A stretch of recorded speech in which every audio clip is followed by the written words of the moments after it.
façon avec lui. C'est ce qu'il est pour nous. C'est ce qu'il est Dieu, il est le Seigneur de nos vies. Nous continuons sans cesse de bénir son Seigneur. Ce matin, j'ai à cœur d'exhorter sur le combat spirituel. Le combat spirituel, c'est quoi? En français, je vais juste définir en français terre à terre.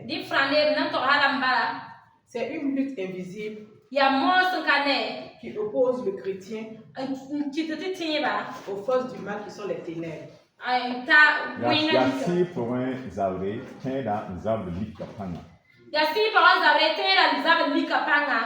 Donc, lorsqu'une personne donne sa vie au Seigneur Jésus, cette personne entre dans une nouvelle réalité spirituelle.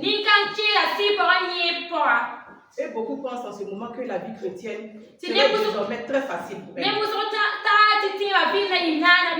Sa vie serait plus tranquille, sans opposition. Mais la Bible nous enseigne le contraire. Lorsqu'on devient enfant de Dieu, nous avons changé de royaume. Nous appartenons désormais au royaume de Dieu. Et cela fait naturellement de nous des cibles pour le royaume des ténèbres.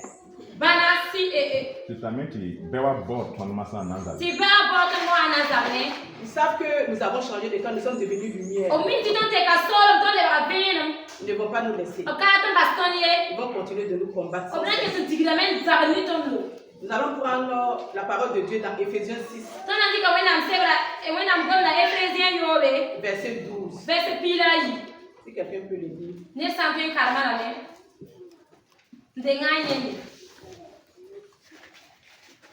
Je lis au nom de Jésus. Car nous n'avons pas à lutter contre la chair et le sang, mais contre les dominations, contre les autorités, contre les princes de ce monde de ténèbres, contre les esprits méchants dans les lieux célestes. Amen. Amen. Donc nous comprenons tous ce verset. Qu'est-ce que ce verset veut dire? Le combat spirituel n'est pas une guerre contre les êtres humains. Ce n'est pas une guerre contre notre voisin, notre collègue de travail, un membre de notre famille, ou même une personne qui nous persécute. Cette personne n'est pas notre véritable ennemi. Qu'est-ce que ce verset veut dire encore? Ce verset veut dire que le croyant ne doit pas se laisser entraîner dans la haine, dans la vengeance ou dans les querelles charnelles. Notre véritable ennemi, celui que nous devons combattre, ce n'est pas la personne physique, mais c'est l'esprit qui se trouve derrière cette personne. C'est cet esprit que nous devons combattre. Donc nous voyons bien que notre victoire ne se trouvera pas dans les réactions humaines, mais c'est dans la puissance de Dieu. L'objectif de Satan, c'est toujours de nous détourner du plan de Dieu. Il vient toujours s'opposer à ceux qui appartiennent à Christ. Pour cela, il fera toujours une guerre. Mais la parole de Dieu nous dit encore, dans Colossiens 2, verset 15, tu peux lire. Il a dépouillé les dominations et les autorités, et les a livrés publiquement en spectacle, en triomphant d'elle par la croix. La tɔɔrɔ lamɛn la niŋe la yande ne ba faa tɔɔre. Ntuni kum da tika. Nous voyons bien par là que le Seigneur nous donne la victoire. Donc la victoire nous l'avons déjà. Le chrétien ne combat pas pour obtenir la victoire. Il combat à partir de la victoire que Christ lui a déjà acquise. Alors même si la victoire est assurée en Christ, le chrétien doit rester ferme. Voilà pourquoi la parole de Dieu nous dit dans 1 Pierre 5, au verset 8 et 9. Je lis, soyez sobres, veillez. Votre adversaire, le diable, rôde comme un lion rugissant, cherchant qui il dévorera. Résistez-lui avec une foi ferme. Donc voici la parole de Dieu dit que nous devons résister avec une foi ferme.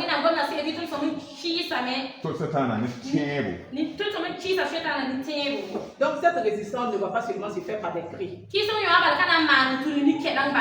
ce que nous avons l'habitude de voir lors des combats spirituels. Ou tout genre de démonstration. Certains souvent avec du matériel. On voit toutes sortes de phases. D'autres essaient de piétiner Satan. D'autres essaient de vouloir gifler. Bon, c'est bon. Mais ce que le Seigneur nous demande, ce que la parole de Dieu nous demande, c'est d'avoir une vie vraiment d'obéissance. C'est d'avoir une vie de foi. Une vie de prière. Fidélité à la parole de Dieu. Donc nous comprenons aussi que le combat spirituel va toucher plusieurs domaines de notre vie. Il peut concerner notre foi. Satan va toujours combattre notre foi. Notre communion avec Dieu. Notre famille. Notre ministère. Notre témoignage. Nos pensées. Ou même les épreuves que nous traversons. Donc souvent l'ennemi est là, c'est lui qui envoie les épreuves. Mais nous devons comprendre qu'il y a certaines épreuves aussi qui viennent de Dieu. Et les épreuves qui viennent de Dieu, c'est pour nous former, pour que nous devenions vraiment matures. Nous continuons. Paul nous exhorte dans Éphésiens 6 au verset 11. Revêtez-vous de toutes les armes de Dieu, afin de pouvoir tenir ferme contre les ruses du diable. Nous comprenons par ici que Dieu ne nous laisse pas seuls. Il nous équipe. Il nous équipe pour chaque bataille. Amen.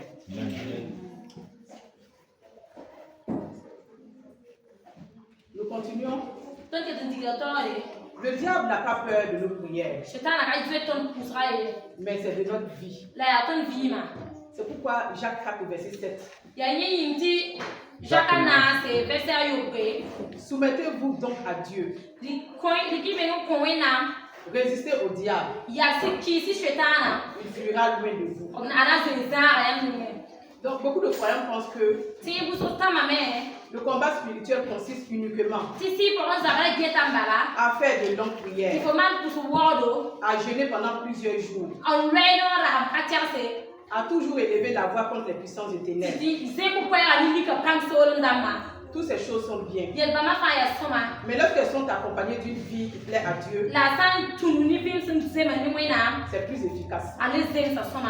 En réalité, le diable n'est pas impressionné par la quantité de nos paroles. Mais ce qu'il a plus peur, ce qu'il redoute surtout, c'est un chrétien qui marche dans l'obéissance. Un chrétien qui marche dans la sainteté. Un chrétien qui marche dans la communion avec son Seigneur. Rappelons-nous les 7 fils de Sénévé. Séva. Dans le livre des Actes des Apôtres. Je pense que c'est au verset 19. Ils n'avaient pas une vie de sainteté. Ils ont voulu chasser un démon dans la vie d'un homme. Et qu'est-ce qui s'est passé? L'esprit malin s'est jeté sur eux. Ils ont été violentés. Au nom de Jésus. Donc nous voyons très bien que le combat spirituel doit vraiment se faire avec une vie de sainteté. Nous ne devons dois pas mener une vie d'impureté. Et tu dois aller combattre les démons. Ils nous connaissent. Ils connaissent toute notre vie. Donc beaucoup veulent faire fuir l'ennemi sans d'abord soumettre leur propre vie à la volonté de Dieu. Pourtant, c'est une vie soumise à Christ qui donne de la force à nos prières et de l'autorité à nos paroles. Il arrive même que certaines personnes, elles-mêmes favorisent, elles mènent une vie qui favorise les attaques spirituelles. Un chrétien qui s'habitue au péché, qui nourrit le ressentiment, qui refuse de pardonner, qui vit dans la colère, l'orgueil, la jalousie, le mensonge ou l'immoralité.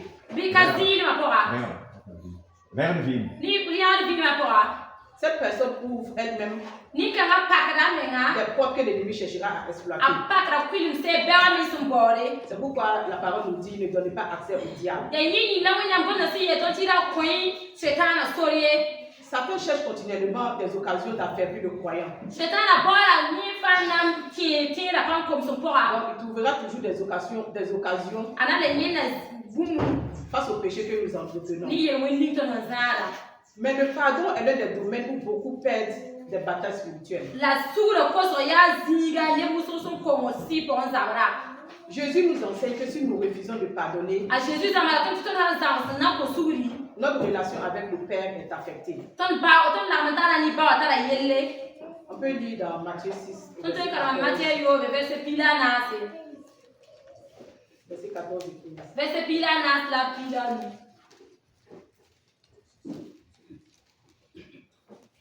Si vous pardonnez aux hommes leurs offenses, votre Père Céleste vous pardonnera aussi.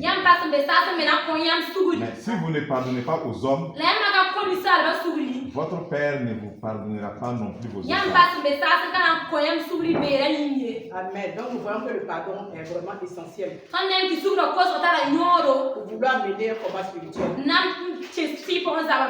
Le pardon est très essentiel. Une personne qui garde de l'amertume dans son cœur, elle pourra multiplier les prières de combat.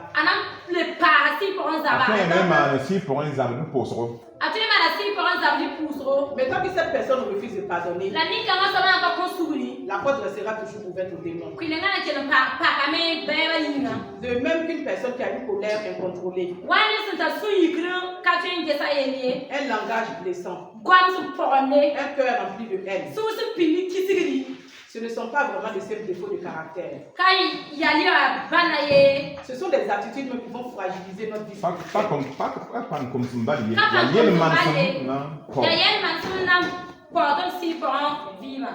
À l'inverse, si nous choisissons de marcher dans la sainteté, dans l'humilité, dans la douceur, dans la vérité, dans l'amour, nous fermons progressivement les portes par lesquelles l'ennemi cherche à entrer. Cela ne signifie pas que nous n'aurons plus d'attaques. Les attaques vont toujours subvenir. Mais nous n'allons pas fournir un terrain favorable au diable. Donc notre vie vraiment doit devenir un témoignage vivant de la puissance de Dieu. Jésus est notre modèle parfait. Satan l'a tenté à plusieurs reprises, mais il n'a trouvé en lui aucun appui. C'est pourquoi le Seigneur pouvait dire, le prince du monde vient, il n'a rien en moi. Jean 14, verset 13. Parce que Jésus vivait dans une parfaite obéissance au Père. Alors le diable ne trouvait aucune place pour exercer son influence. Alors le combat spirituel commence donc Dans les choix que nous faisons chaque jour. Tout ce que nous faisons chaque jour compte. Nous devons toujours choisir de dire la vérité plutôt que le mensonge. Nous devons toujours choisir de pardonner plutôt que de vouloir se venger. Nous devons toujours choisir la pureté plutôt que le compromis, le péché. Nous devons décider de choisir l'humilité plutôt que l'orgueil. Choisir l'obéissance plutôt que la désobéissance. C'est dans cette vie que le chrétien solide va se construire. Et il sera capable de résister aux ruses de l'ennemi. Ne commencez pas un combat que vous n'êtes pas prêt à mener jusqu'à la victoire.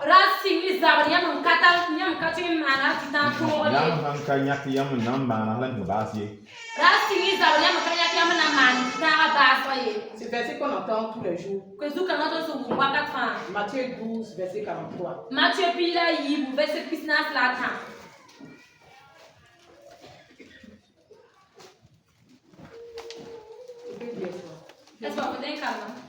Lorsque l'esprit impur est sorti d'un homme,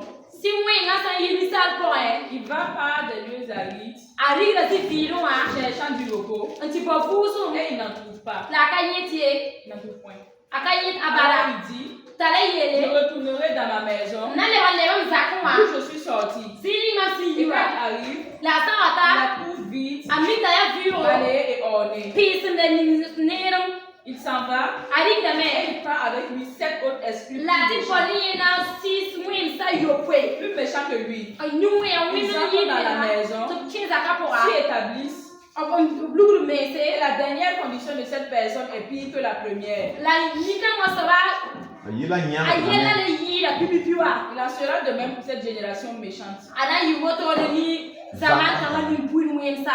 Amen. Nous comprenons alors qu'il y a un danger dans le fait de commencer un combat avec détermination, puis de relâcher quelques jours après. Je voulais adresser un message aux nouveaux convertis qui viennent pour qu'on fasse des prières de délivrance. Et après, ces personnes-là retournent dans le monde. Nous comprenons dans ce verset que si ces personnes-là le font, leur cas va s'aggraver parce que les démons vont se multiplier. Je vais essayer de donner un petit témoignage. Quand j'étais pas convertie, je voyais souvent les évangéliques. Souvent, il faut la prière de l'appel. À se donner au Seigneur Jésus. Après, ils essaient de suivre la personne. On essaie de garder le numéro de la personne pour demander que cette personne. Moi, je ne comprenais pas trop cette phase. Les gens disaient que non. Quand tu es chrétien, tu envoies les âmes, on te paye. Et j'avais cette pensée-là dans ma tête. Pourtant, c'est pour notre bien. Parce qu'on voit que si on retourne dans le monde, notre condition va devenir pire. Donc ce matin, c'est pour vraiment encourager les nouveaux convertis. Toutes ces personnes qui viennent pour recevoir la délivrance. C'est pour votre bien quand vous dites de demeurer. C'est pour que vous puissiez croître. Pour que les démons vraiment puissent vous lâcher. Je continue. Toujours avec ce verset. Donc c'était fruit. Ils vont jeûner avec zèle. Puis retournent aux mêmes habitudes. À la même négligence spirituelle. Nous voyons aussi que beaucoup.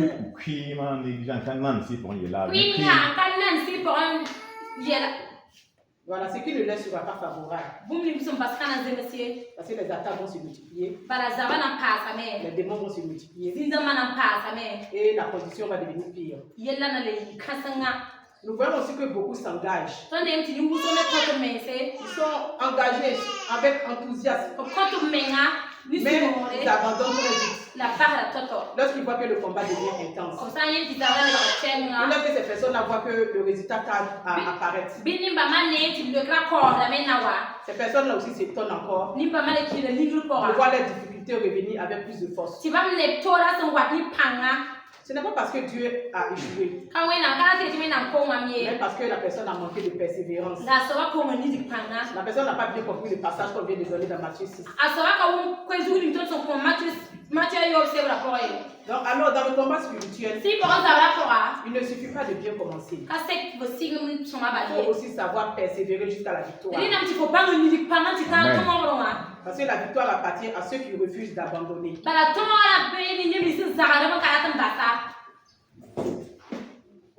Donc, c'est pour encourager vraiment tous ceux qui essaient de commencer un combat spirituel.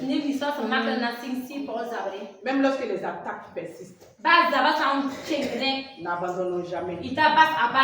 Au contraire, nous devons continuer de persévérer. Nous ne devons même pas lâcher prise jusqu'à ce que nous obtenons la victoire. Une fois la personne libérée, la personne qu'on a délivrée, une fois que cette personne est libérée, elle doit remplir sa vie de la présence de Dieu. Elle doit remplir sa vie de la parole de Dieu et de l'action du Saint-Esprit. Voilà pourquoi nous invitons ces personnes-là à demeurer. Voilà pourquoi nous invitons ces personnes à venir avec nous étudier la parole de Dieu. Si la maison est vide, elle va devenir une maison vraiment vulnérable. Alors qu'une vie remplie de Christ, si la personne remplit sa vie de Christ,